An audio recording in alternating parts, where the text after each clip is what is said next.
Morning everyone. My name is Vikram Singh Mehta. I'm the chairman of Brookings India and I welcome you all to Brookings in India and our offices here. Thank you very much. Every year we endeavor to share our views with as many people as are interested on the budget, and we do that the day after the budget. So in some senses, our views are,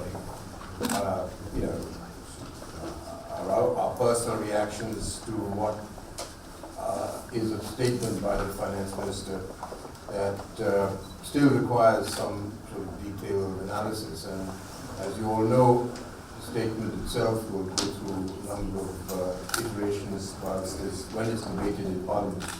But I thought that we all think that it would be useful to have an interactive session with our scholars on what indeed are the sort of messages that the finance minister has introduced in his budget, and what might be some of the reactions that we could anticipate from the various stakeholders.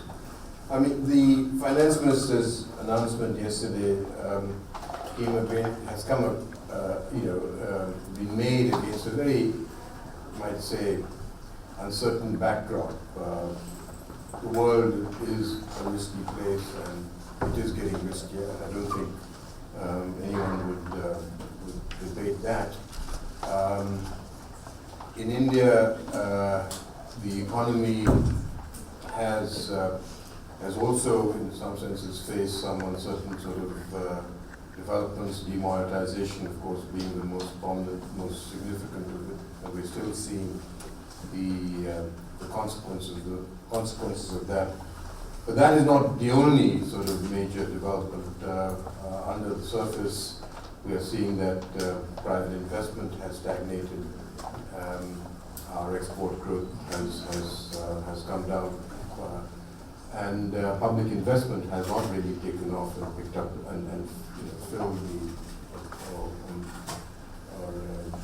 picked up the slack. And all this against a political backdrop. Going into elections next week, we have in Punjab and in UP and in 3 other states.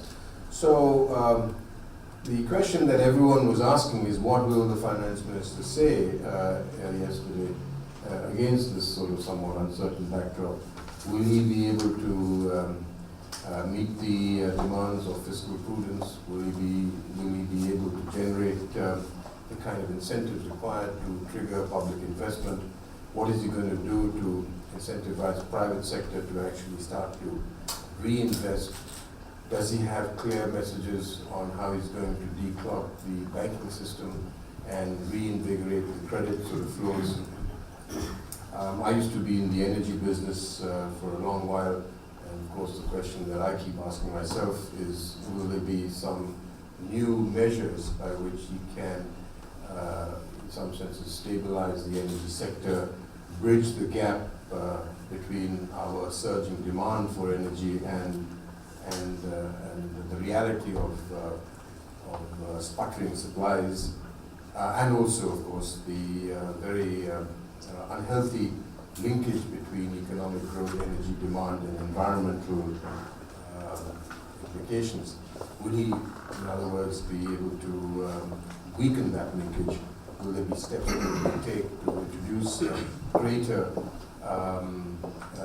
investment in R&D, in clean energy technology? So those are the sort of questions that every one of us, you, me, and every one of us, is always looking at when we listen to the finance minister. In some senses, it's like the State of the Union,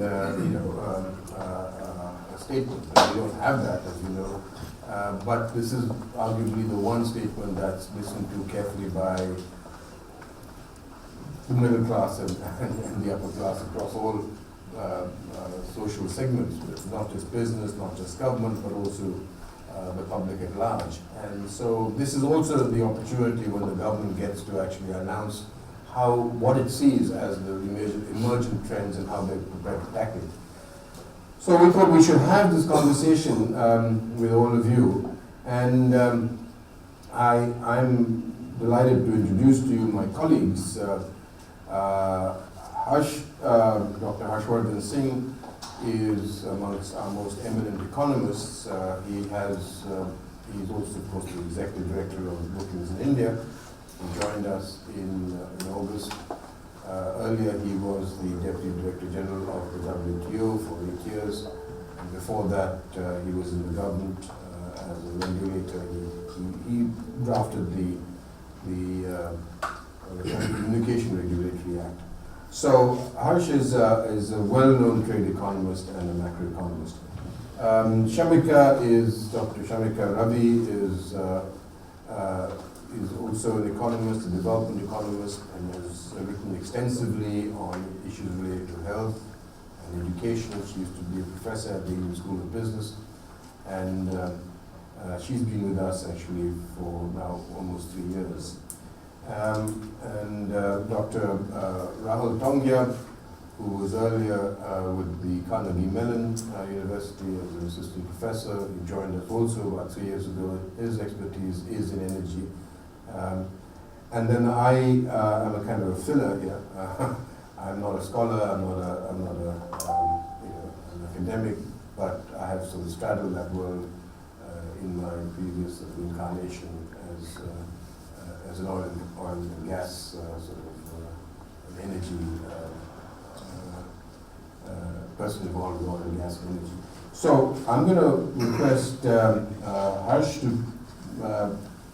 sort of kick off, and then Shamika, and then Rahul.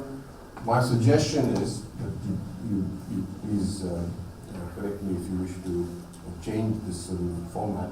My suggestion is that you give your views on the budget in 5, 7, 8 minutes, and that would be about 20 minutes to 25 minutes of conversation by you all. And then we can take questions from the audience, and hopefully for about 45 minutes or so we will have an interactive session. Is that okay with you? That's fine. Okay? Thanks. Thanks very much, and welcome. One thing which struck me is that when I read the reactions to the budget, it all depended on what somebody is looking for and the message the person commenting wants to give. So you had somebody saying it's a great budget. At the other end, it missed everything. It's a missed opportunity. I think what we need to do is to try and see the background in which the budget is formulated, the broad emphasis which is reflected by the government here, and then try and see what might have been the missed opportunities or what could have been better done. And that will give probably the indication of the kind of inputs which could go into the debate on the budget in the system itself, through whatever means are adopted, through articles, through discussions, and through interactions with different stakeholder groups. So the background. The background, as Vikram pointed out, the finance minister faced very difficult situations right now. He has a world economy which is sort of picking up, but not very strong in terms of a boost. A background of exports and imports not doing very well. Therefore, the external sector per se was not going to be a major stimulus. A background following demonetization, which has actually shaved off about 0.5% of GDP, and had an impact on the small scale sector in particular. A background of a need for public investment because the private investment wasn't picking up. And a background of the Prime Minister's understanding, if I may take one step back, that when my assessment of this government is that when it came into power showing the vision of growth, employment, jobs, skills. Growth was a major factor. And very quickly, with the political results which followed, it became apparent that you cannot manage to sustain growth or achieve growth without addressing vulnerability or segments which are of social importance. One of the things which, if you see the result on NICS, which grew in the 70s, 80s, and therefore, the flying geese pattern, which is now well known in development economics, was that all of them had very strong education and health systems. So one thing which he realized, that the system needs to be corrected by addressing the social aspects, vulnerability, the marginalized people. In a country like India, you cannot keep focusing on growth. And the recent report by Oxfam, for example, shows that the Indian society is the second worst in terms of inequality. So then the focus shifted towards these social aspects. But he also, and when I say he, I think the Prime Minister himself, perhaps realized that you cannot maintain that in a sustainable manner without growth. So it's growth with social equity, which is the purpose. At a time when resources are very tight, at a time when if you start being profligate, the investors who are looking in, those who are looking for good governance, and we have to keep in mind that this government came after a time when governance was not a high priority, or seen by people as a high priority, the quality of governance, and everyone was looking for improved governance. In that context, if they did not focus very seriously on some kind of fiscal discipline, the governance aspect would be questioned. So they were trying to balance many things. And I'll tell you what I expected this budget to do. And in that context, then we can take up where I might be missing the mark, or whether some things could be done to improve the situation. I expected, because we are in the background of demonetization, and a push towards digitalization. I expected continuation of a package of policies which would take forward the purpose of demonetization, which is the black money, and therefore, moving out from cash economy to a more economy which can be monitored, economy which also will expand the tax base. And it's interesting to note that the advanced tax receipts have gone up by a major amount, about 34% something which was unheard of earlier, precisely because of this monitoring aspect.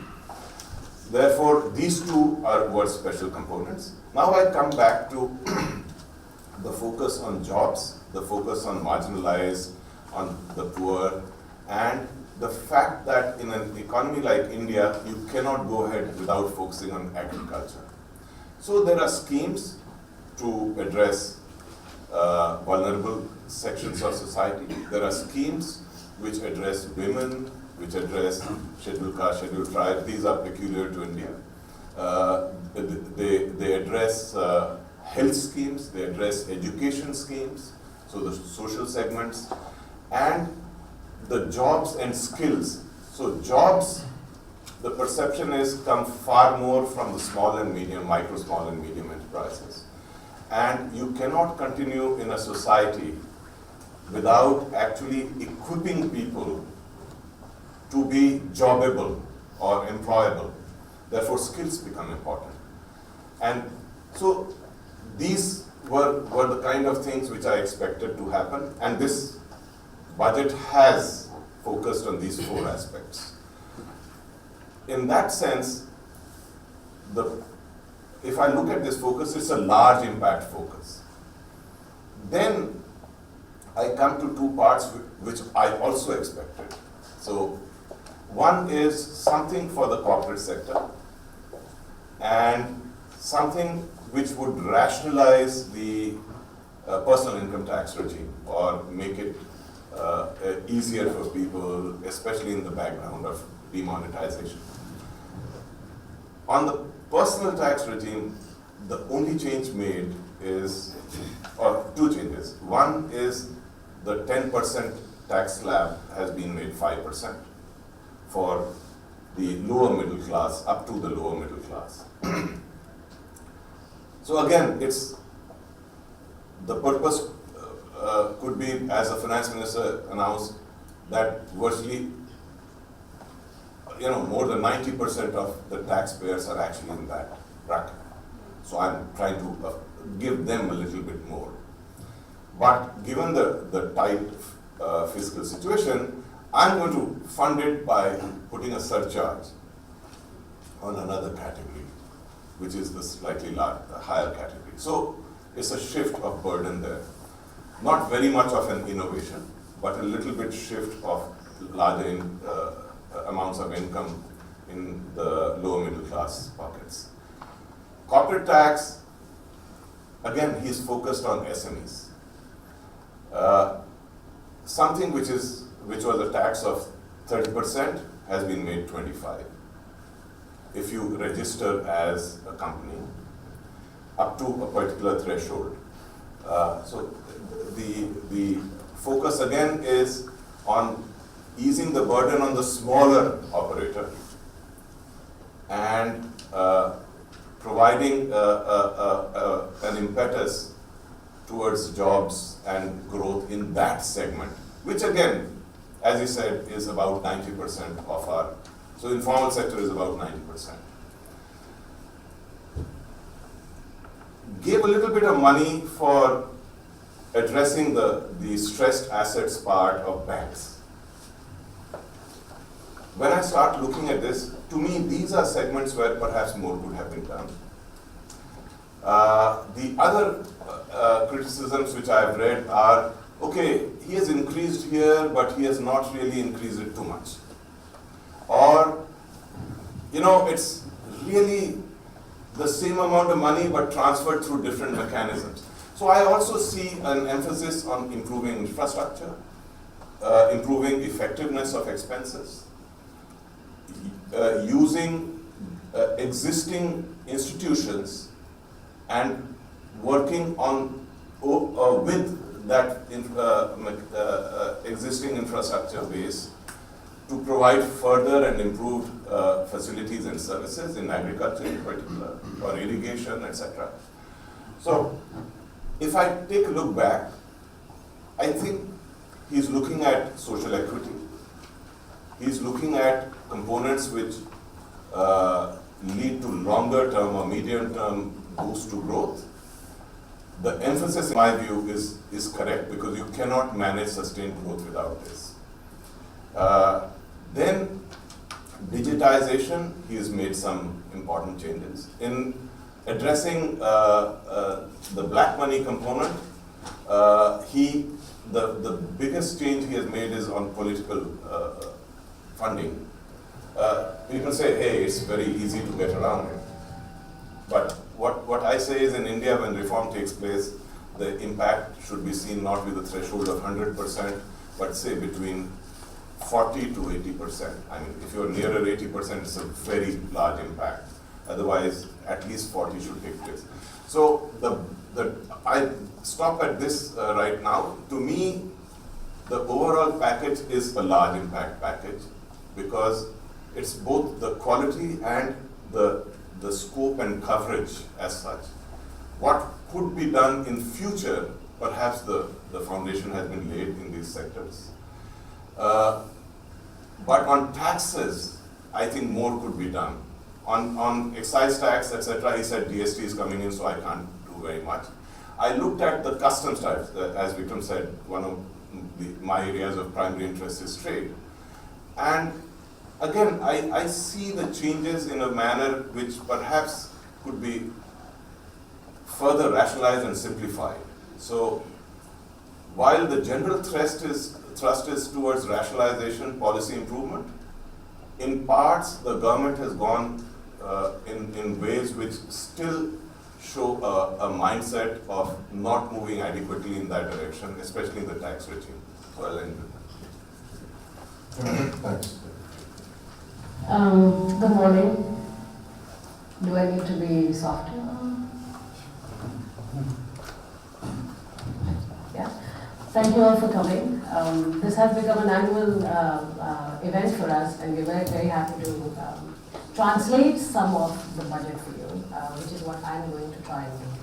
You know, my basic assessment of this budget, though it's really been less than 24 hours, and as we think, there'll be more to speak and write off. But I also have to be a bit careful, because after a half an hour interview yesterday with one of the newspapers, they quoted me as saying, this budget maintains the stereotype image of women.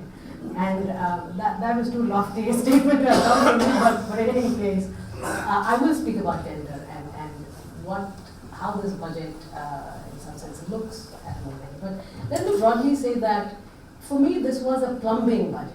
A budget which basically fixes the governance structure, wanting to make more part of the economy formal, which is this entire endeavor of demonetization and this push towards digitization, is because we have such a large shadow economy.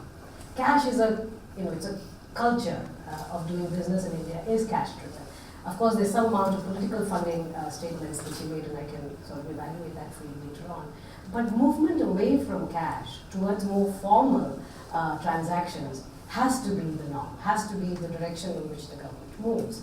And in that spirit, I was, in the longer term view of demonetization, largely in support of it.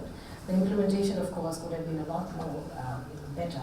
But this budget reinforces the next set of steps that need to be taken to take that demonetization drive, to bring more of the shadow economy into the formal tax and financial sector. But last year, in February, I had written a piece called, because everyone tries to make a guess for what the budget would be, so, and the whole exercise in some sense was like pulling out a rabbit out of a hat, and when there's nothing new, you hear that as a comment as well. But I wanted to abstract away from that and say, what would a dream budget be? What would I have liked to see from a finance minister? And I'd written, one of the things which at that point seemed scandalous was getting rid of the Medical Council of India and the UGC, Universities Grants Commission, which is the apex body of regulating higher education in the country. And today both of them seem to be a reality. We have gotten rid of the MCI in terms of there's a serious attempt to replace it with another body.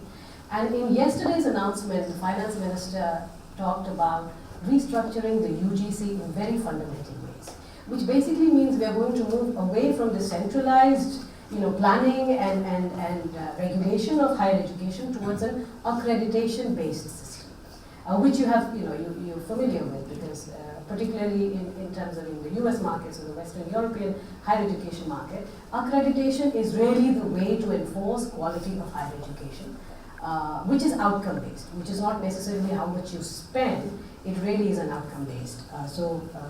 In that sense, a lot of those baby steps, those required plumbing that an economy has to do in order to move towards becoming, better performing, more formal and progressive and high growth economy, these are the set of steps. The other was, the banking sector. The banking sector, as I had written last year as well, is that a lot of the public sector banks were sitting and are still sitting with very large non-performing assets. One, of course, was the nature of the projects and the kind of due diligence that was compromised, but an attempt, and at that point my emphasis was on allowing some public sector banks to fail, because in order to sort of move away from this moral hazard problem of government sector banks need to be bailed out because they aren't necessarily seen only as financial institutions, but also as job creators or the whole objective shifts away from efficiency of the fundamental task that an institution like a bank is meant to perform towards certain other social or inclusive growth kind of an agenda. That did not happen. So we moved towards bank recapitalization broadly. We did not say that these are the benchmarks based on which banks will be recapitalized. So 25,000 crores were put aside last year. which is a very small amount given just the scale of the problem. This year that has been marginally increased by 10,000 crores more. That is more of the same, yet we do not know in terms of whether implementation of the NAC committee recommendations of how are these banks going to be restructured.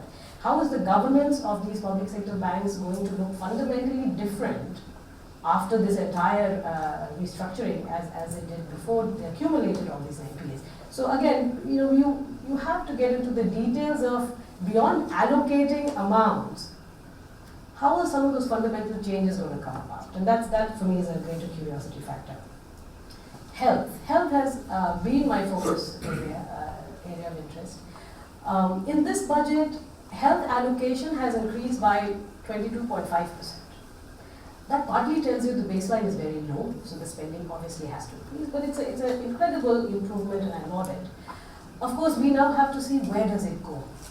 And when you bring the gender angle into this, then a lot of the health budget allocation which is going towards women's health is still very largely restricted to reproductive health, which is a huge problem with just the way India views access to healthcare and gender problems itself. Women in their, and that is perhaps what that journalist picked up, there's a way of reinforcing, women's health is limited to reproductive health. Part of it came because India signed the SDGs and before the Millennium Development Goal, which said that we will reduce maternal mortality and infant mortality. But we have continued exactly in that same direction. We have to look at women's health beyond reproductive health through the entire life cycle. India has one of the largest number of death in old age because of lack of access to healthcare. In the early stage, it's because of nutritional. In fact, we have one of the largest number of children population which is stunted and wasted. Now, that will require nutritional interventions. And obviously, budget doesn't get into the details of that. But now that these ministries have, WCD and health, have a greater allocation, the next line of inquiry should be, well, where do these, where does it get allocated? Then the push for agriculture and rural infrastructure, enormous. And in that sense, it has been a continuation of what they did last year. In last February, I had made a big pitch for corporate, crop insurance because we had to move away from bailing out either cooperative banks or waiving off loans to farmers towards other kinds of financial instruments which can provide protection to the farmers. And in that sense, this crop insurance scheme is a very large and ambitious scheme. Unfortunately, it's still very rudimentary. It's still very basic. It has to be indexed to either the weather or something more measurable to make it more successful. Now, there's some amount of background work happening on that. This year, again, that crop insurance has been expanded further. But beyond crop insurance, rural infrastructure has seen a massive increase in outlay yet again in terms of irrigation facilities, for dairy, for food processing. And all of these are really that plumbing, which I keep coming back to. Because eventually farmers are going to do well also when they're able to market their products better, when the middle, the logistic chain which is required to connect a farmer to the markets, retail market, that is made more robust. And I think that's the attempt made in this. One very big wish was the admin reform, something moving towards, and that unfortunately, just like last budget, there was nothing on that front. And that means for researchers like us, that remains a border to be conquered, and you have to continue pushing for that because eventually a lot of accountability in the system will really come about. When beyond allocating budget, we also do things differently. And in that sense, admin reforms are necessary. Tax, an attempt, and as Harsh said, there were a few things, but this is again a continuation of bringing out the economy away from the shadow and cash economy towards making tax base wider, increasing the tax compliance. They do recognize that MSMEs need to be incentivized further. In that sense, beyond job creation, they also wanted to make it more competitive with international markets. So they did bring about a reduction in the corporate tax for MSMEs. Big push for housing. Now you have to realize that demonetization was that big push for high-end housing in a lot of the high-value real estate markets in India. But this particular budget has really expanded the outreach of affordable housing. One attempt is to make housing available to every rural household. And that objective, in some sense, there was a push towards that. They combined the railways with the rest of the transport, and that is a very good move. Though railways will always remain a very predominant part of transportation sector, largely because it's employment generating, and again the network is massive. But one thing I don't know if any of you picked up is the prices are now going to be function of not just the cost within the railways, and there is an attempt to improve the operational efficiency within the railways, but the cost is also now going to depend on the competition from the highways and the airways. And that's actually a good move, because railways is not going to get privatized for a long time. And it might not, because some public utilities like this are better run within the government. But if we just make it more operationally efficient and start setting prices which are competitive, it's just a better move, because in many sectors, the airways have taken off in a very significant way, and the railway prices and tariffs have to reflect some of that. There was some move in the labor reform. The FM didn't really lay out anything detailed, but what he did mention is that we are going to try and consolidate as many tribunals for dispute resolution and so on as possible. And again, those are the plumbing things required. But many more legislative reforms and ideas will be placed in the parliament in the next 1 year for various parts of the labor contract, not just the minimum support price or the wages, but the working conditions and grievance redressal, for instance. Which meant, the labor is a state subject, but the center is going to come up with a blueprint for what labor reforms are required to sort of improve the ease of doing business. I think I'll stop there and then I'll take questions. Thank you. Rahul? Thank you. So, energy is somewhat of a narrower field than the broad swaths, and there was relatively little directly said about energy. There was some tweaks to CBD rates or taxes and things like this. So that is why I'll speak the longest. But it's important, I think, to pick up on what Shamika said, is that a lot of things around energy that are broader, like Harsh mentioned, macro, will actually have a lot of implications. For example, just the synergy between roads, rail, and rivers, inland waterways, which has been neglected in India for a very long time. These will have big implications for energy use, intermodal transport, and things like this. In the context of what the ministry and the government has been dealing with, oil prices are still low. We still have falling prices, dramatically so, of renewable energy, especially solar. And we have great concerns on environmental issues, especially carbon, with India having some pledges from Paris. So maybe it's, like Sherlock Holmes said, it's illustrative to look where the dog didn't bark. So if you looked at historically, coal had a cess, which went from 50 to 100 to 200 to 400. So if you believe a trend and you're doing a very dumb extrapolation, it would have been 800 by now, which wouldn't have worked. Because even at 400 rupees a ton, it's approximately $7 a ton for carbon equivalent. So if you actually could go higher, that's a non-trivial, it's a measurable level of taxation. Now, whether you call it a carbon tax or not, it's a clean environment cess right now. It is a different couple of specifics that were discussed. They want to make a PSU major in oil and gas, or specifically in oil, to really compete with global players. So they want to bring together some of the entities. Now, that may help, certainly from a balance sheet perspective, but the broader question is, will that help you be more strategic? Because in addition to efficiency or cash implications, one of the bigger questions is, where are your next sources of reserves, or cheap reserves, especially easy to extract, going to come from? Because with the lower prices, there's much more pressure to be out in other countries to get your hands on long-term lock-ins.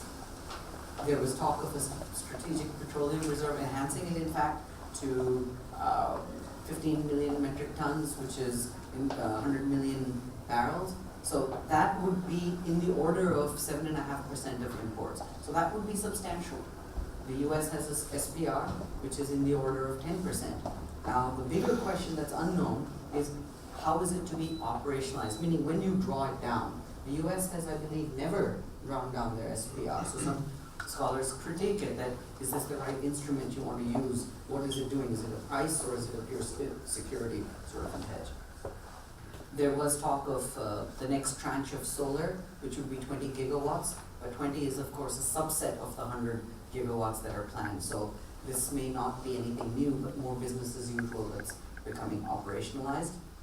Taxes have come down on a number of small things. LNG imports went down from customs import from 5% to 2.5%.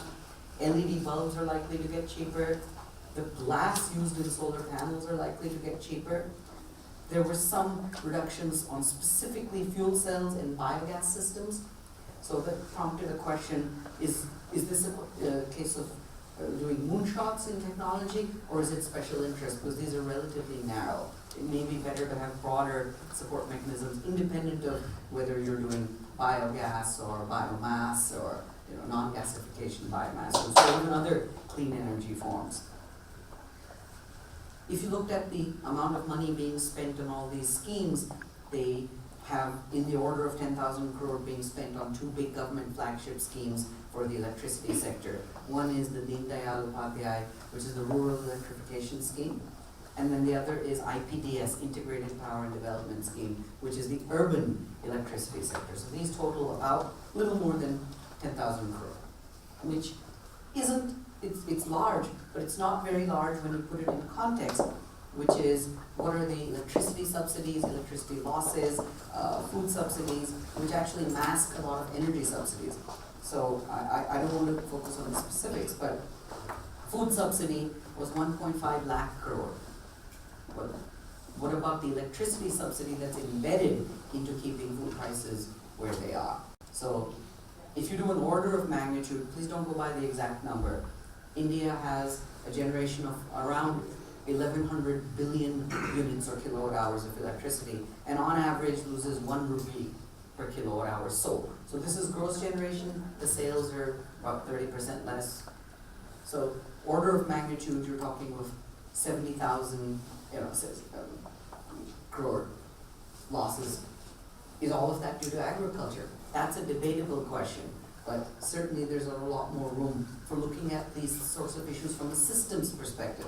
Because when you add agriculture, fertilizer subsidy, there's energy components, is 70,000 crore, and petroleum subsidy is 25,000 crore, as was listed.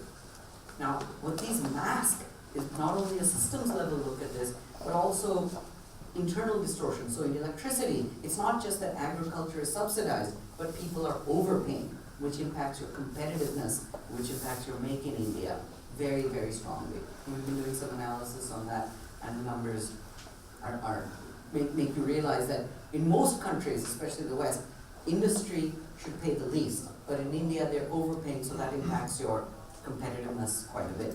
And in the kerosene case, it's not that there's a government subsidy for kerosene, it's also that there's under recovery by the oil majors. So it's on their balance sheet, or it's for them to manage with their payments, as opposed to taxpayers paying for this. 100% village electrification by 2018.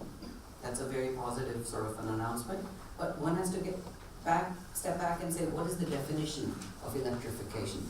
We've done a fair amount of work in this space. In the old days, a village was electrified with one light bulb. Village is electrified. Then they added criteria of fraction households, 10%, families below poverty line. Even that definition, in our opinion, is not strong enough. You actually want not only all the homes electrified, but also electricity on that wire. So if you have a wire but you're being load shed, you're not meaningfully electrified. So that's another big area that I think we need to see the next steps of, and what sort of fiscal support mechanisms would be required, because that may be beyond what the Ministry of Power can manage in the current framework. A small sort of back of the envelope kicker, how much money would it really take to provide all? So if you look at the economic survey day before, it talked about universal basic income, which gives a very interesting point that should we also have a minimum basic electricity access for all? Not just for wire, but actually minimum right to electricity. Now, of course, you wouldn't make that free electricity for any use, but maybe at least let's start with lighting, your mobile phone, things that don't need too much energy. So the fiscal implication would not be too much because the kilowatt hours are not very high. But what would be some mechanisms to actually achieve that sort of a thing? Some of the other big things that are not directly energy, but that would help a lot, there's talk of amendments to the Arbitration and Conciliation Act of 1996, which is essentially improving the ability of the private sector to participate in the energy space. That's very key because a lot of the generation especially is coming from the private sector, predominantly in the renewable space, it's private sector. Now, what were things that were not discussed? So coming to this almost wish list in closing, there was very little talk about GST. Just that one line was sort of said that we're not going to talk about excise and a few of these other things because GST is around the corner. But this is a very important thing for the energy sector because right now, for example, in renewables, they are getting waivers, they're getting benefits breaks to keep the prices low. Now, depending on how GST plays out, which level you're placed at, for example, it could raise the price of renewables or all electricity. So that's something that definitely needs clarity. MNRE itself, the government has a study paper that said somewhere in the order of 12-13% could be the increase in solar panel cost if you get the average or the normal GST rate applicable. So that is something that needs clarity. You have now huge amounts of money being collected for clean energy cess. What's the clean energy, not clean environment, coming out of the coal? Where is that money being spent? Can we get a direct allocation towards clean energy so that coal isn't just doing budgetary support, but doing more specific energy support, or even beyond that, more specific sustainability support? That would be also something many people have asked for. Obviously, there's a lot of wish lists from scholars. We did that, it was in our wish list last year, is making subsidies more effective instead of distortionary. It's still a work in progress. I mean, obviously, the pieces towards that. How do we get the states to improve? Now, this is something that really comes down to your allocation center and state. But if you look at the electricity sector, a lot of the issues are at the state level. UDAY was one of the government schemes, but UDAY had virtually no taxpayer implications if you look at it, because that was refinancing the loan through banking sector, and there were operational improvements, there was LEDs, there was coal rationalization, things you would do anyways. There was very little implications from the central government perspective. But could we then be more innovative, which is really if states are doing much better, but they need a little delta funding, that's the sort of funding I would hope would be available from the central government. So if states are taking a risk, the US has very good examples of where this worked. You look at energy efficiency. California went far ahead of national standards. They took risks in some ways, and then that became a national standard. How do we get these innovation? The last sort of wish list was really innovation, which is how much can we pay for R&D? R&D and coming in where there are market failures are two areas where we would think the government needs to step in. How do you get down the learning curve? Solar has done very well worldwide, but there's many other parts of the energy chain on consumption, on utilization, energy efficiency, smart meters, lots of these, where today we're in a high-cost, low-volume world, and we need to flip it to Indian volumes, very high volumes, but then low cost. That's where support could help a lot, just to come down the learning curve. Lastly, to echo what Vikram said, this link between impact. So energy is needed for development, but energy has negative implications on the environment. How do we improve both the energy component and the impact component? First, two ways you would do it. One is better pricing and signal. That's what comes to a budgetary level. We need to get rid of the distortion. And then second, we have to speed up the change, speed up the innovation, because this is just an opinion. Business as usual is not fast enough to either meet Indian aspirations or global needs on sustainability.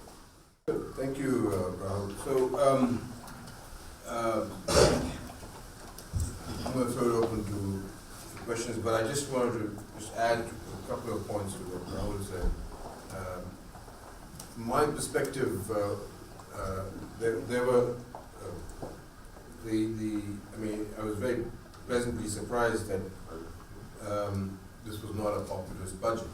It was, as you say, the plumbing and but given that we're headed toward elections, there was this expectation that perhaps the government might want to actually offer freebies. And what's really encouraging is that they have they're on that trajectory of fiscal prudence. So that's, I think, a real positive. However, the disappointment at a macro level for me were sort of twofold. One was that, in a world of exponential technological advance, we did not set this sort of budget or these set of policies that we are enunciating against this backdrop. And it's always disappointing for me to actually to hear a senior government official make an important pronouncement without taking into account the changes that are taking place around the world and which could actually be disruptive. And in the case of energy in particular, I think this is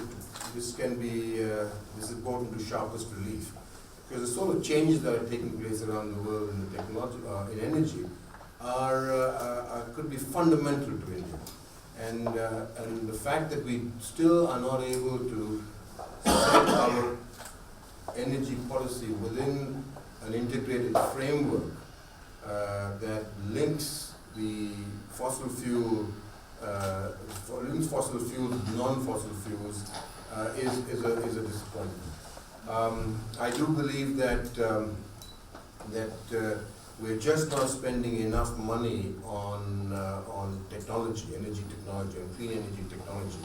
So the Clean Energy Fund that has been funded by the cess on coal is in fact not going towards research and development on clean energy, is going towards a whole host of other things. And that's a disappointment. And as many of you probably know, most of the developments that have taken place around the world, which have been of technological significance, have actually been impelled by government support. So whether it's internet, whether it's the shale revolution, it was the government that actually triggered and initiated the whole process. And in India, we have to now start to build up our R&D on energy if we want to move away from fossil fuels and weaken this linkage that we're all worried about between growth, energy demand, and environment. That's not coming through sufficiently yet. That's a big disappointment. And the last point, which is the more of a macro or micro level, is that whilst the government did talk about reducing the import duty on LNG, and that's a positive because gas is to some extent, or should be to some extent, that bridge fuel between our current dependence on oil and coal and our future hopeful reliance on solar, wind, and bio. The fact of the matter is that the budget did not actually say anything about the creation of a gas infrastructure, gas grid. And unless you actually build a national gas pipeline, that links the producer to the consumer across the country, we're not going to be able to accelerate the usage of gas. And that linkage, that development can only happen through public sector investment. The private sector will not invest in gas pipelines because it will generate only utility returns. So this, I think, was also, in some senses, a lacuna in this budget. But let me throw it open. We have half an hour or so, and I suggest that we make a comment, we ask a question, but for the sake of for sake of inclusiveness, let's try and keep our comments and questions as short as possible. Yes, please. Are we going to offer a mic or not? Yep. I'm pretty loud. So I think my question is probably either for Dr. Singh or Dr. Ravi. Thank you. There's been a lot of attention on just the headline fiscal deficit target for the central government. I'm curious whether you think there should have been more emphasis on the general government's fiscal deficit. Perhaps you could speak a little bit more about the deterioration in state fiscal deficits. Is it just UDI or is it something else? And can the central government impose fiscal discipline? Should it have done that in the budget, or is this beyond the budget and really part of FRBM fiscal responsibility legislation? Take a few questions. Okay, so you note it down? Next one, anyone? Rahul, if we are talking about the oil major, is it the merger of the PSUs or it is a separate entity that has been planned? And the second thing on the UBI, you did touch upon it. Well, Arvind Subramanian did say it's an idea that that is Plus and minus. Yes, but how soon would you see that actually getting in place? Like, is the time really right for it to be implemented? Can we do it? Just to clarify, you're talking UBI, which is UBI. as Because that's opposed to the electricity analogy for UBI. no, it's just UBI. generally, yeah. Which is also, I guess, a question That's for right. economists as well. Yeah. Okay.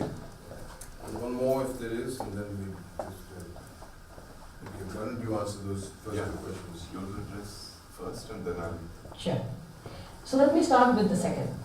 For those of you who are interested in UBI, because we can't hear the end of it now, and it's not just in India, this experimentation is happening elsewhere too.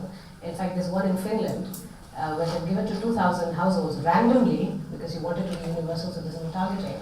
But there's very close monitoring happening to see eventually what will be the impact of this on time usage, all the incentive problems that one is worried about. But if you're very keen on understanding what this idea is, I recommend work by Mike Munger.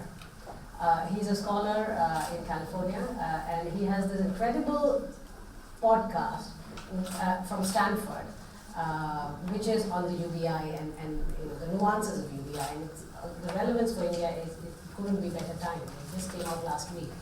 But I think UBI is a very good idea, and I'll tell you why.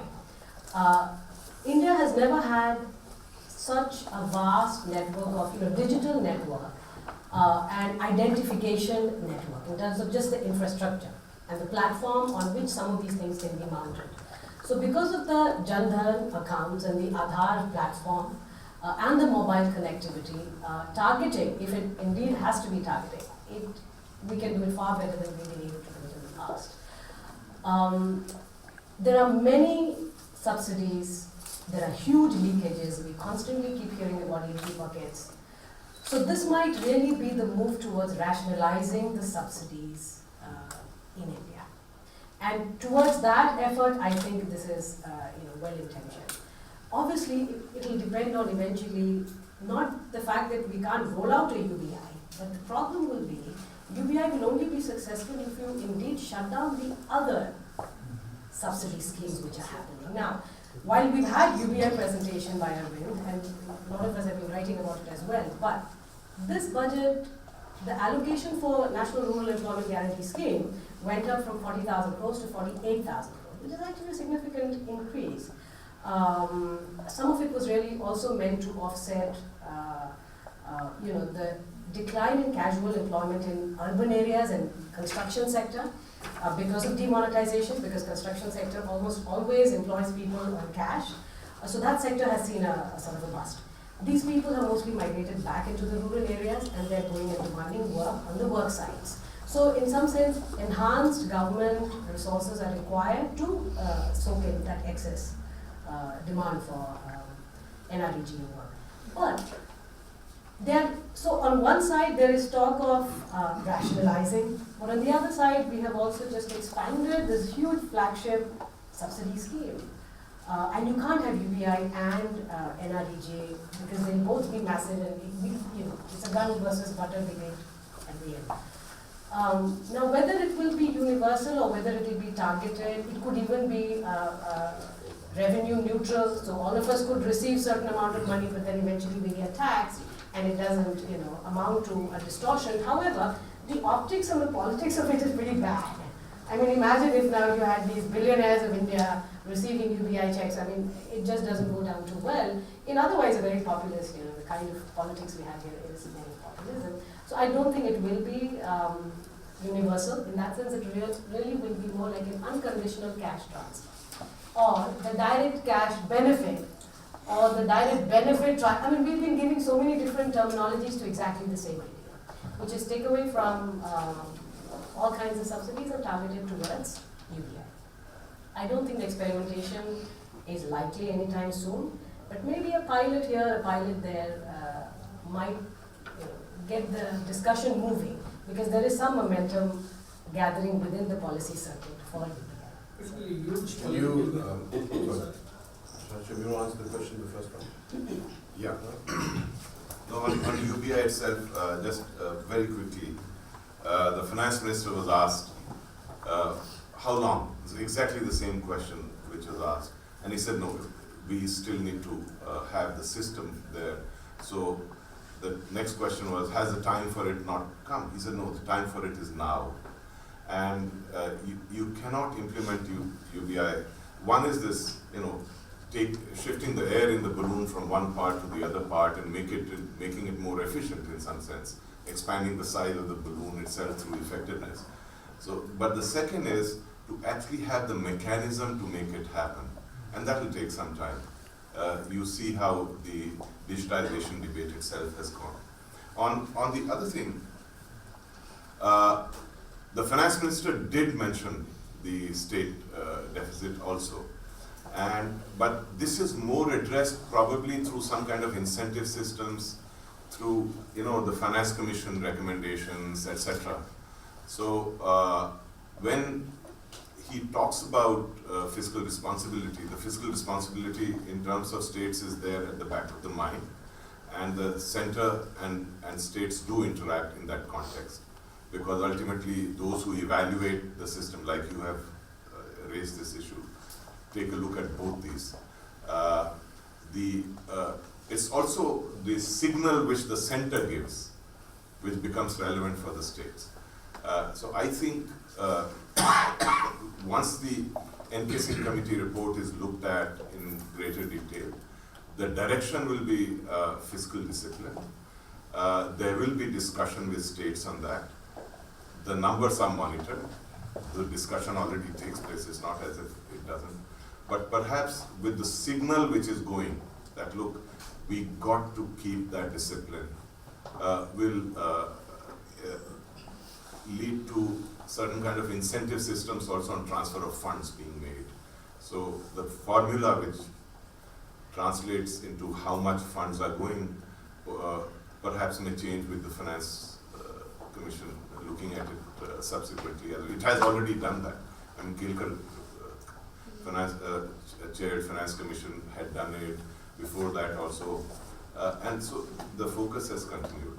But to say that the states will actually follow suit, and how, suppose they reach whatever is the broad agreement, how will that be addressed, becomes a very difficult political issue.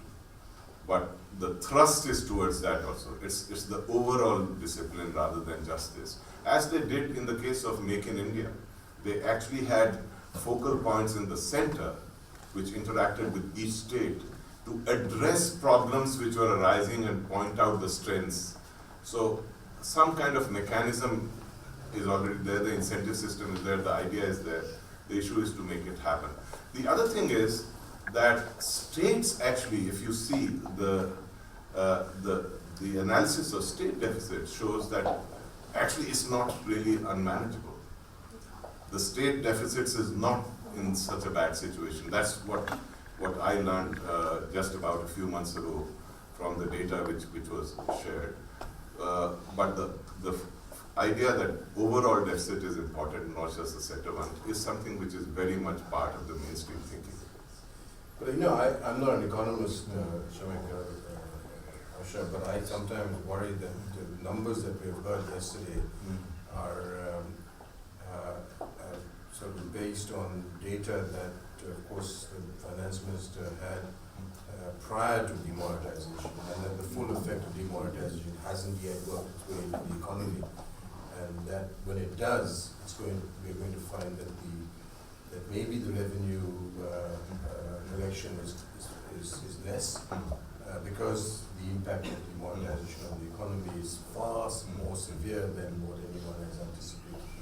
But that's another issue. But I'd just like to comment on that. No, because when you make a budget, you actually anticipate the year ahead. Yeah. And the interesting thing about the finance minister's projection is that although the revenue increase has been about 17% for 2 years, he's considered a further revenue increase. Okay. So, hello, the light keeps going on. So he's working with about 12%. So the numbers would have taken into account this. The interesting thing is that in the past, the gap between what was anticipated and what actually happened was pretty large. It's not as large now. So in some sense, a greater sense of realism is there. Second, the fact that they are emphasizing, like earlier governments did, fiscal rectitude, means that they can't play too much on the margins which they have while making the budget. And the hope, of course, is that the tax net will be larger. So having a 12% increase that way is going to the buffer. Yeah. So on the oil and gas side, if I'm not wrong, it's a merger of all the public sector companies. 2 or more. What do you mean 2 or more? I mean, I wasn't sure if it was all. No, okay, maybe that's good. So we don't know the answer. It could be 2 or more, it could be all. We seem to have interpreted it differently, which is what I was going to say. That if they were going to actually have IOC and ONGC and BPCL and HPCL and GAIL all coming together under one sort of mega corporate entity, it is going to be one huge task. I mean, any of you who were here, I don't know, 7-8 years ago when we merged Air India with Indian Airlines, and we know what a mess it was. We will realize that this is not going to be an easy task. Having said that, I think the basic logic provided by the by the petroleum minister, which again you might disagree with, but his was that we need scale, we need financial engineering, we need balance sheet of a mega company like this, or India Petroleum Inc., to compete against the Chinese in the international marketplace. He didn't quite go that far, but that's really, I think, the logic that he was using, that in the world of tomorrow, we are out there looking for assets, equity assets in, let's say, Kazakhstan or Africa, and we are competing against the Chinese, who are also going to be out there looking for the same asset. We need to fight with the entire balance sheet of the Indian petroleum sector behind, rather than the balance sheet of one individual company. Yes? Yeah, I was just wondering whether take the discussion back to the beginning. You spoke about vulnerabilities and you also referred to health. I would just like to bring health back into the room if I can. The budget gives us good news and bad news as far as the health sector, I feel, as far as the health sector is concerned. I'll quickly rush to the good news. It's all easier to say that first, which is that, we need many more doctors than we have, going by all the studies, whether it's WHO, whether it's any internal studies done. And they are going to now give us more, additional 500 additional postgraduate seats, which means we'll have access to more specialist doctors in the years to come, etc., etc. Here again, the downside of that is that, just as in the announcement of the 2 new aims for Jharkhand and Gujarat, the emphasis is once again on secondary and tertiary care. And here, the bad news would be, the linked bad news would be that I didn't see anything in the budget that one could peg one's hat on in terms of improving last mile connectivity. So that is something that, because both the announcement on the aims is again an emphasis on brick and mortar. The heartrending story of that girl, I think Asifa Khan, who I think it was a Times of India headline this week, earlier this week.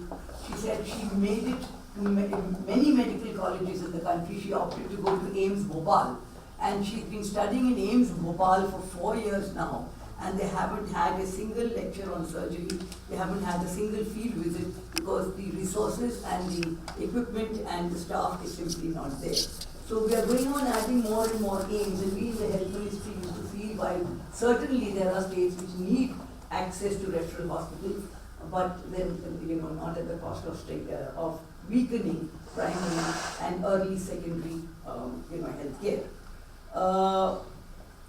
The other good news is that the emphasis on amending drug rules and improving medical devices and their standards, which is good news. We expect more rational costing there. But then again, that alone is not going to improve healthcare. I'll now come to the bad news. I don't want to take up too much time. The first thing that strikes one in this budget is that what we were anticipating and hoping very much, the central role to public health care has not come through.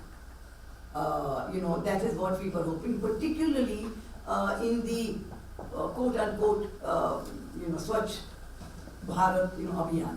Now, the Swachh Bharat Abhiyan has not been projected somehow from the beginning as a health, matter. But it is, if you look at it and study it more and more, it's entirely related to health, but it has not unfortunately been projected as such. I would have thought that this budget had the opportunity to, do that. For example, we can very well ask, why is it that healthcare in India does not include sanitation, nutrition and social equity? The fact that that hasn't come through in the budget is, I think, something we know. I want to mention one yardstick that China uses for healthcare for the girl child, is that in the first 15 years of life, the girl child ideally should have had 7 years of schooling. Now that they rate their local bodies and their villages and their towns in accordance with that, to demonstrate how gender sensitive you have been, and whether this will percolate to the sanitation and healthcare and nutrition aspects of the life cycle approach. So that is something. So one could. It's true. Now here there's a tricky situation. It's true that health is a state subject. It's true that every finance minister can get by saying that, look, it's just for the states to do. I mean, we have increased the budget by 22%, and therefore, it's for them to do. But actually, it doesn't, there is a case also for giving more additional health resources to Gram Panchayats where the girls' schooling is optimal, where the toilets are there in every home. Swachh Bharat Abhiyan would do better from the health point of view if we could combine STPs, sewage treatment plants, and ETPs, effluent treatment plants into the Swachh Bharat. Because, a lot of if you go out into the countryside, there are a lot of areas where you clearly need sewage treatment plants which are not linked to Swachh Bharat Abhiyan and not linked to any health initiative. So I think that is one thing. The second I felt was disappointing was that now here I'm picking out from last year's budget. Last year's budget spoke of what they call subsequently the new health protection scheme. And they said that the new health protection scheme, which was clearly building up on the Rashtriya Swasthya Bima RSBY. However, the RSBY gave 30,000 per family, and they said we are going to give 1 lakh, which is very good. And then they also said that to top it all, there'd be another 30,000 senior citizens. All very well. However, the RSBY has been so widely studied and so widely analyzed, and that it was seen to be failing. And it was seen to be failing, and there was no additional enrollments, which is very alarming, because it was entirely focused on secondary and tertiary care. Meaning, I got a cough, and if I was enrolled for RSBY, I would straightway go into a hospital, because they would then look at me as a secondary and tertiary care patient. But there was nothing on primary health care. So last year's new health protection scheme said that we are now looking at adding inputs on primary health care. And a year has gone by, that scheme has not left the ministry, there's been no cabinet approval. And we were hoping that this kind of what you talked of exponential technological advance. We were hoping there'll be some kind of radical reform in the approach to healthcare, where the primary healthcare would be given much more prominence in every aspect. Last, although they have announced an increase in medical colleges, etc., we have 611 districts.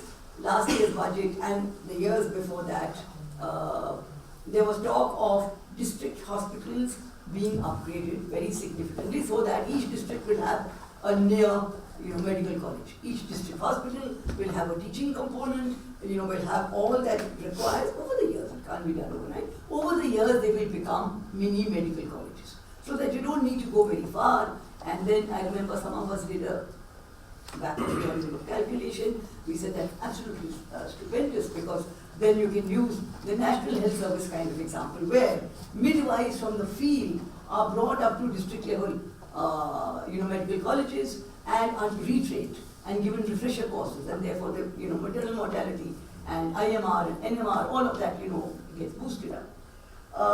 Here the budget could have incentivized district hospitals, for example, for those among them which are pursuing upgradation in equipment and instrumentation, or in digitizing routine functions, hospital functions, and all of that. I think that was not there. Thank you very much. That's really interesting. Okay, so one more. Yes, please. So I was just wondering, what are your thoughts on how's the budget? Ms. Lavin? Can I have a mic, please? Yeah, well. Is addressing increased FDI into India, The government did mention like an increase of 36%, but I've read various other reports saying FDI has in fact been falling into India. So do you think this budget is addressing like the provisions that have been made? Yes, sir.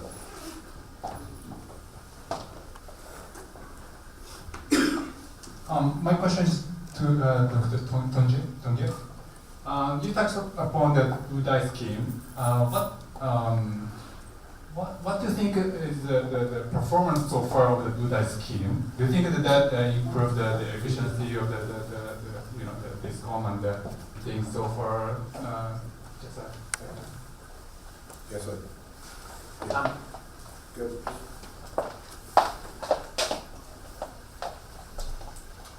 I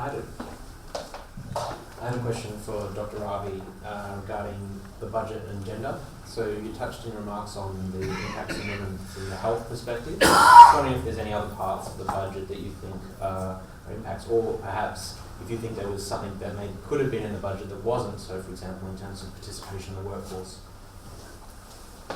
Okay, why don't you address the scheme?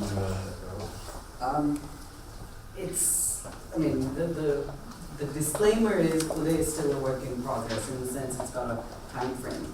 But I step back to saying what were the objectives before you can kind of say is it working or not. And at some level it's a necessary but not sufficient activity. So it capitalizes, it gets fresh, lowers your interest rate. That's the headline sort of takeaway from the Uday scheme.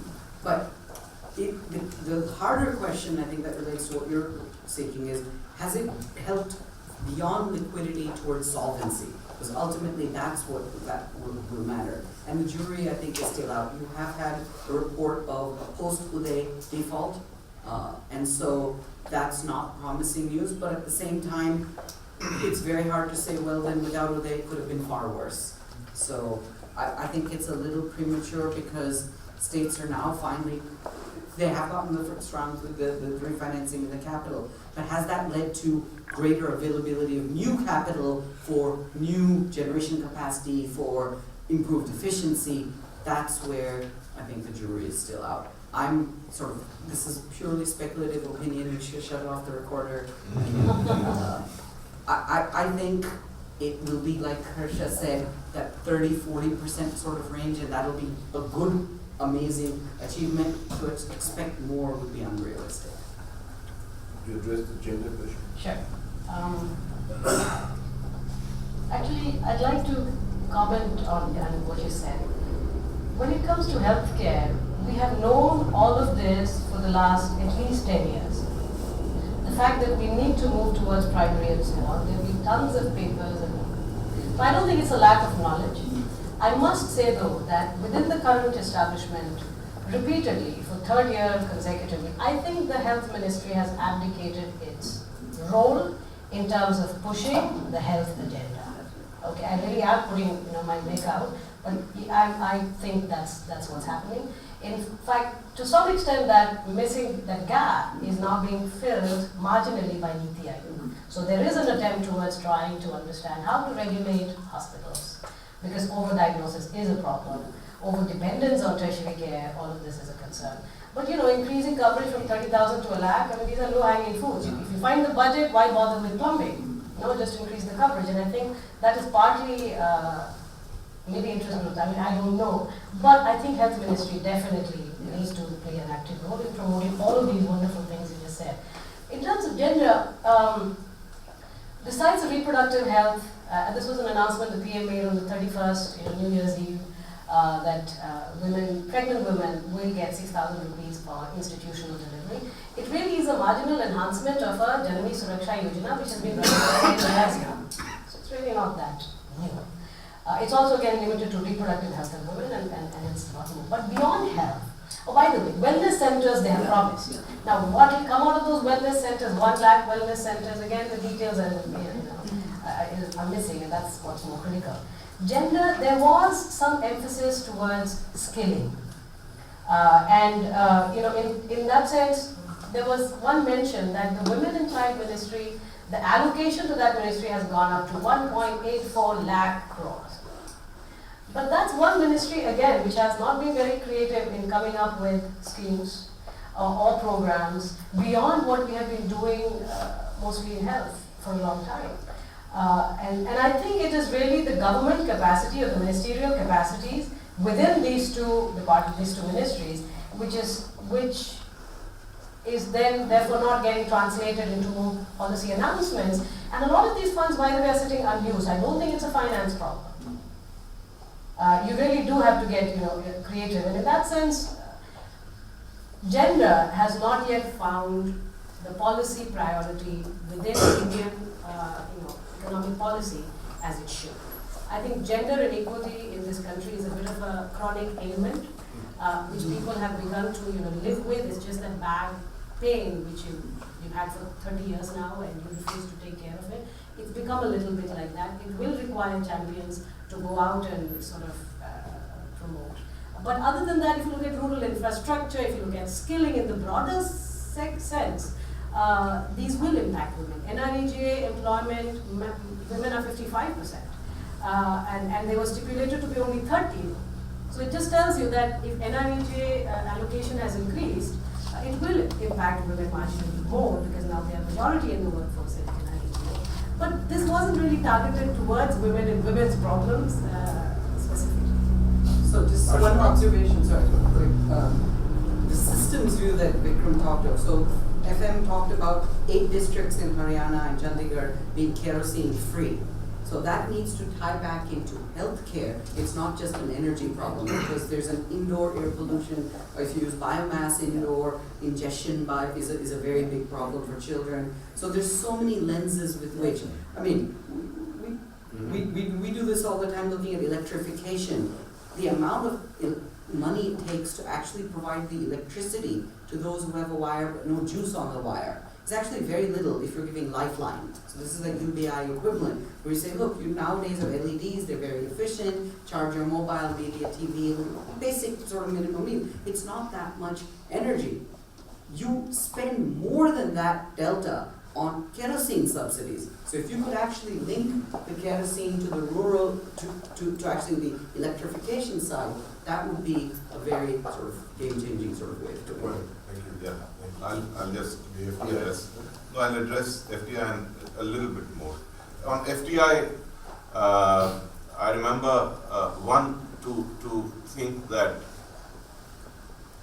there is data which shows a fall in FDI that data would be questionable, because FDI data is something which is seen not just collected by the government, but it's available at UNCTAD. It's actually monitored and verified. And the FDI increase of the amount which the government is stating has taken place. So that's not, you can have different definitions of FDI, but the FDI as the government was talking about, that increase has been about 36%. So the increase is there. The FIPB will be phased out. The argument which people come from the other side is, yeah, in any case, 90% was the automatic routes, only 10% are affected. That links up with the kind of argument which you have for nuisance tariffs. I mean, why have a policy which has such a small impact? And I think that's the right step, the direction and step to take. The other thing, other point is, in any case, sensitive FDI is vetted by the ministries themselves. And the finance minister actually made this statement in the budget that we think individual ministries in the context of FDI are capable enough, and you don't need the finance ministry to look at it. So it's a rationalization. There is an increase. India is the largest, the highest growth emerging economy. The middle class is growing despite demonetization. And if the governance system is okay, FDI will keep coming in and they will open up for further. That's what the finance minister did say. So the picture there is not negative, it's actually in the positive direction. On the link with, what you talked about, a more organic way of looking at health, etc., is the right way of looking at it. And you've given some very interesting ideas how the emission control, sewage control and technologies could be also linked to Swachh Bharat could be linked, and that's something we need to focus on in our analysis further. The kind of link which you also pointed out, I remember hearing the Prime Minister when he was talking about giving gas or giving facility to women in the kitchens. Instead of burning coal or wood, at least the point was that it will have an impact on health. Last year's budget. Yeah, And education, yeah. time saving, just So, like biomass. yeah, but this was far more health.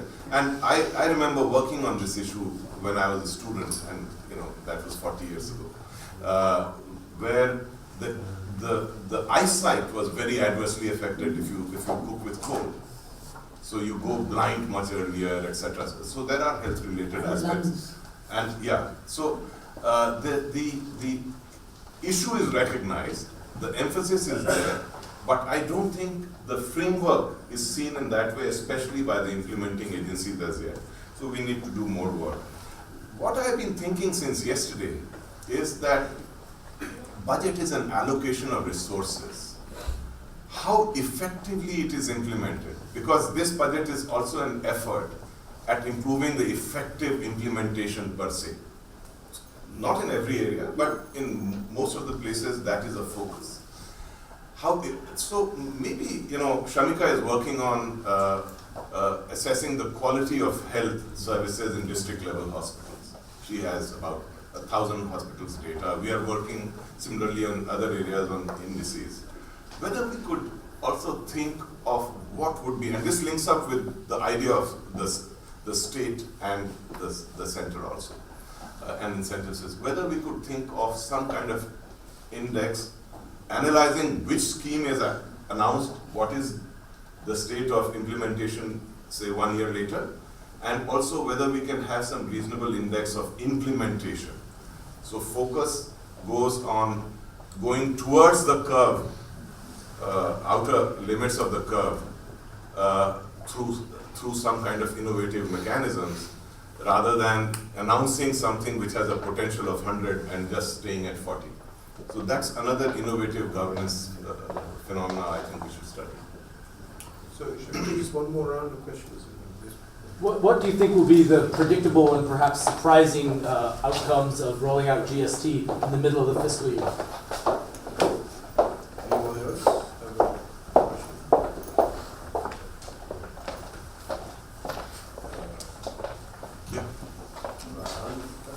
Yeah, I think one of the things which is more predictable is that given the agreement which has been,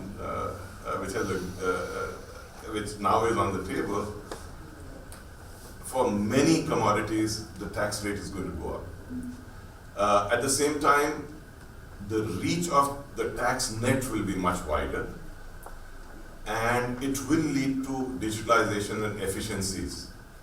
It will lead to reformulation of business plans in terms of logistics, in terms of, so there'll be multiple kind of impacts.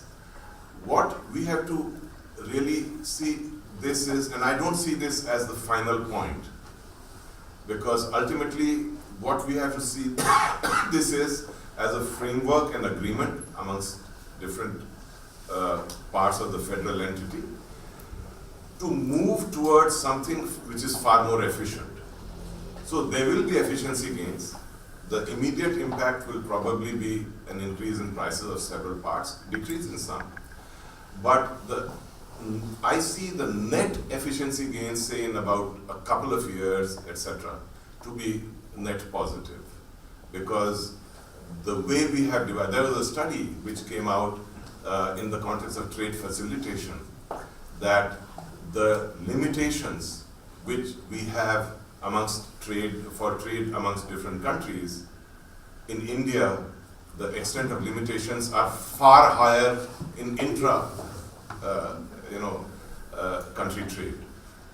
And GST is a very major step in addressing that component. So efficiency gains will be huge, but it'll take time.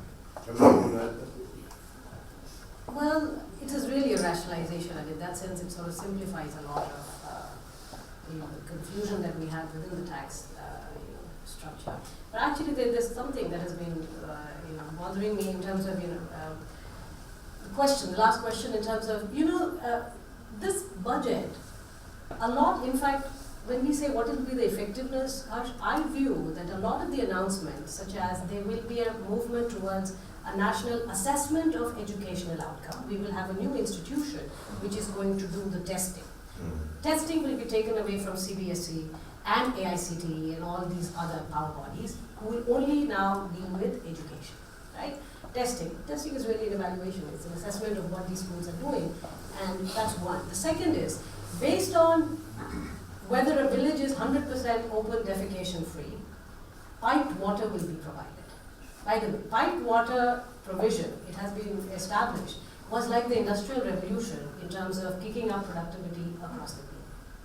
Now, you can imagine, and obviously disproportionately it affects women, because water gap, is a woman's job in these rural areas. So, in some sense, you are now incentivizing better performance for newer set of allocations and schemes. But the worrying thing here will be this, that at the heart of a lot of these allocations, if we are moving towards quality of expenditure, and therefore assessing accountability and impact, then you will see that states which have better governance will begin to thrive. But that also means in this federal structure, we are going to see more divergences. And what those new divergences across the country are going to lead to in terms of political tensions, or just migration. I mean, more tension, the Biharis moving to Bombay or moving to Punjab and so on. These disparities, I think, are going to diverge because different states do have very different state capacity to absorb a lot of these centralized funds. I think just to go back to GST, from my own corporate experience, there's no doubt that GST will, of course, lead to rationalization and simplification, and eventually the corporate world is going to benefit hugely. In the short term, it's also going to impose a huge administrative challenge on actually making sure that they're able to manage the shift. Currently, I mean, take a telecommunications company, which is, where they have a subscriber who is in one state, but who has actually bought his SIM from another state. And when all the circles, what they call circles in telecommunication, the circle crosses several states. How do you actually manage that in this new system? It's not that it's unmanageable, it's just that I know for a fact that the companies that were, say, submitting 500 tax returns and will now be required to submit maybe up to 2,000 tax returns. And until such time that they are able to set their entire systems in place, which is going to be a short-term hassle factor, this will lead to an additional expenditure on tax administration. So so that's one aspect of it. So by the way, don't get me wrong, I think the trend towards GST, the move towards GST is hugely positive. Net on net, it's going to have a major positive impact on our GDP, but let's just not ignore the shorter term transitional costs, and that's just one of them. Then of course there are some products that have not, sectors that have not been brought under the GST umbrella, and energy, petroleum being one. Real estate. So there again, you have to ask this question: what will be the implications of that? Alcohol and petroleum. So, Electricity also. yeah. So India is work in progress. GST is work in progress. Part of that. We're in the right direction. Yeah, but we're in the right direction. Yeah. And if you take a 2-year perspective, it's much better. Okay, well, unless there's anyone else with a burning comment, a desire to make a comment or ask a question, I'm going to thank you all for being here, and thank you, Shamika,